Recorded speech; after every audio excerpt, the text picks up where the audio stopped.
guys, Roye here. Welcome to my YouTube channel.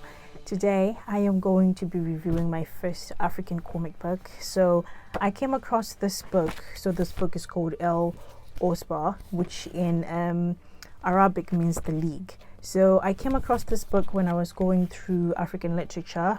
Obviously I'm always searching for new genres, not new genres per se, but different genres when it comes to African literature, and I was looking for comic books and I came across this one. This was the first one I came across. There are actually a lot of African comic books and I'm super excited to get into them because I've never read a comic book before, so this is actually my first time. Was my first time, and at first I wasn't really sure what was going on because how it's drafted, not drafted per se, but how it looks is different from like a typical novel or novella or what I'm used to. So I had to follow it through, who says what first and what comes second, those tiny boxes when it comes to discussion and stuff. I'm sorry, forgive me, I'm quite new at this, I'm trying, but I really enjoyed it because first of all, Africans, it's very good to see a different genres when it comes to African, and it's very playful. That's something that we also need as Africans, and when it comes to African literature, so it was quite exciting to explore it. So this is not going to be a very long video because it's quite a short read, but let's get into the video, and I'm going to read what the writers said about this so that you get to understand their point of view and where they were coming from.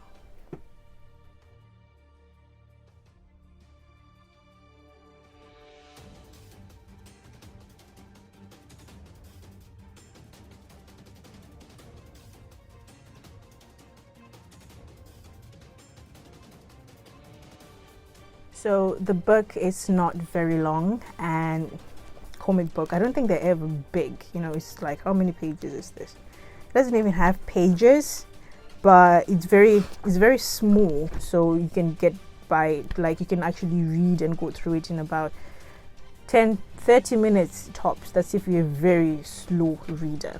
So this book was written by, should I refer to it as a book?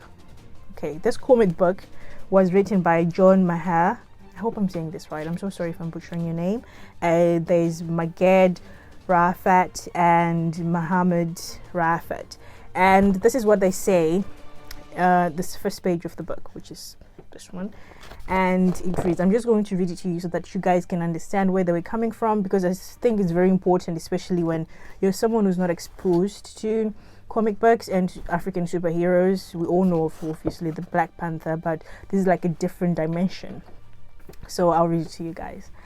Human beings are by nature storytellers. No matter what our background is, we're all enchanted by timeless stories of heroism. The men and women who, against all odds, stand up against evil and sacrifice even their lives to protect what they hold dear.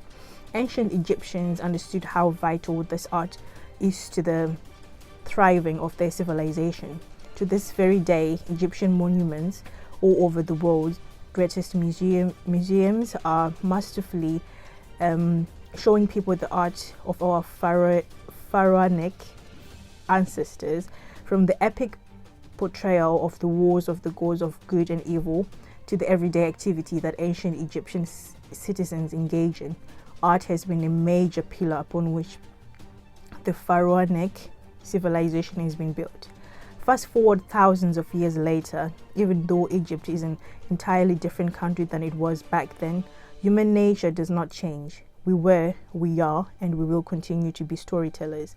In a modern world where superheroes with their famous logos, costumes are recognized in almost every country in the world, where superheroes and the decades of history have succeeded to rise above all barriers of ethnicity, color, religion, and any other differences that might separate human beings.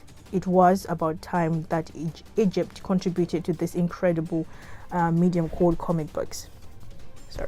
It was about time the world saw Egypt not through a Western lens, but through an authentically Egyptian one.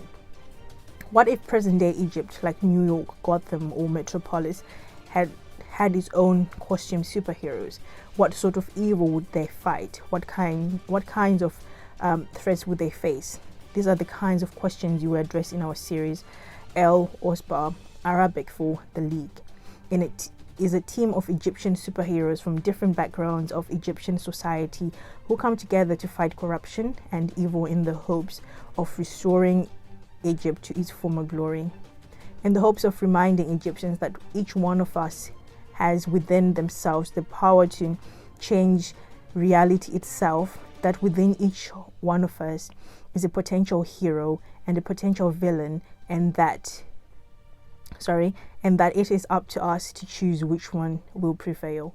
Whether it's the ancient Egyptian god of the sun, Horus, or an underprivileged bus driver, whether it's an intelligent officer turned master sorcerer, or an ex-terrorist turned street vigilante, a young girl with an unmatched passion for medicine, or a godlike being from another dimension, each member of El Osba has one goal and one goal only: to make Egypt a better place.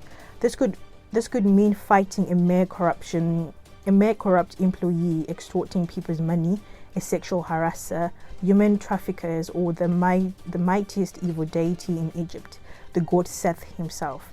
In our universe, we combine aspects of Egyptian mythology through the eras with a grounded version of modern-day Egypt.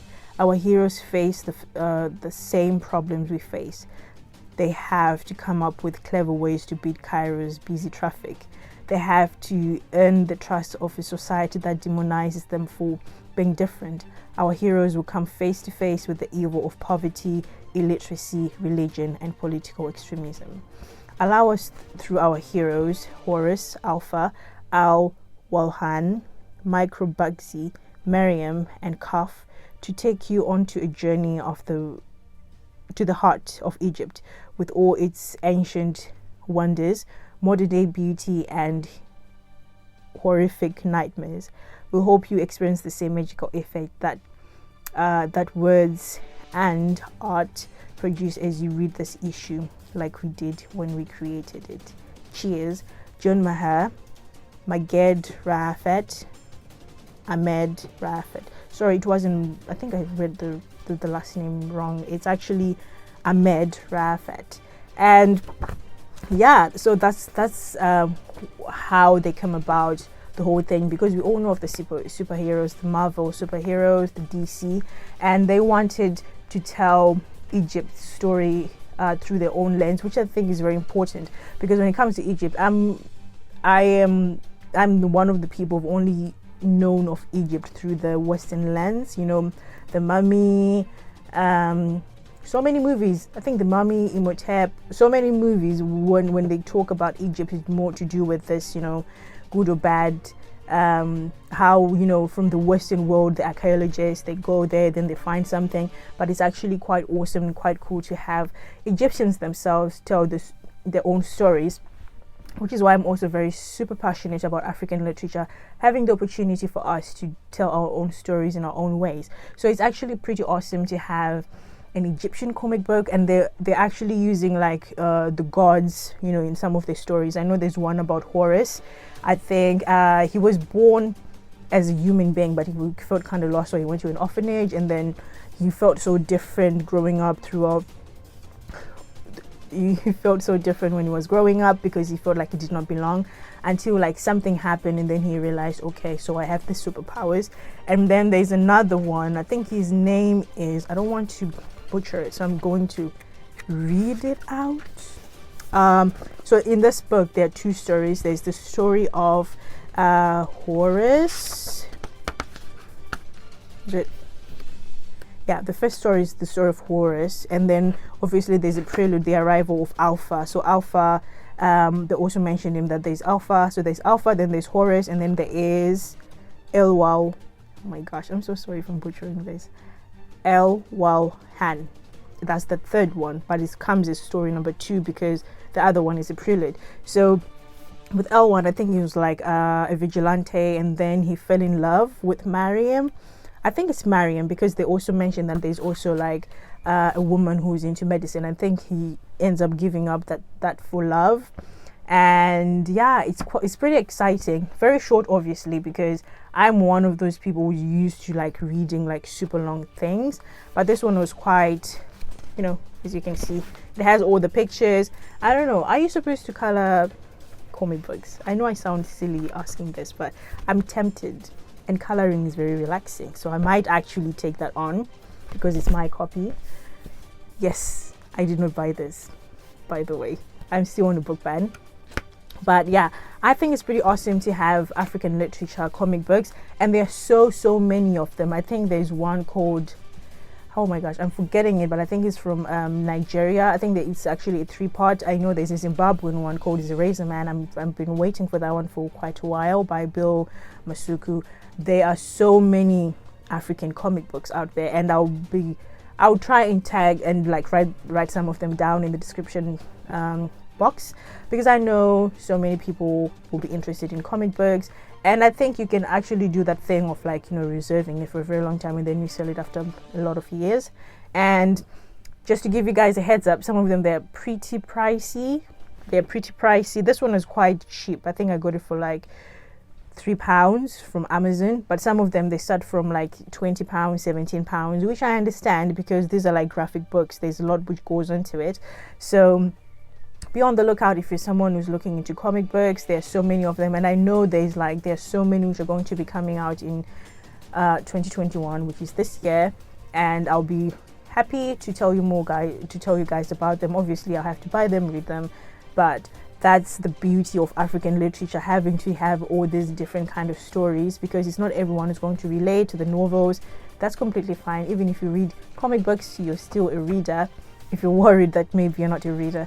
So thank you so much, you guys. I know I don't have a lot to say because obviously it's quite small and I don't want to ruin it. I'm trying as much as I can not to ruin books for people who want to read them, but it's pretty small. It's a very small book, as expected for comic books. So thank you so much, you guys, for watching. Until next time, goodbye.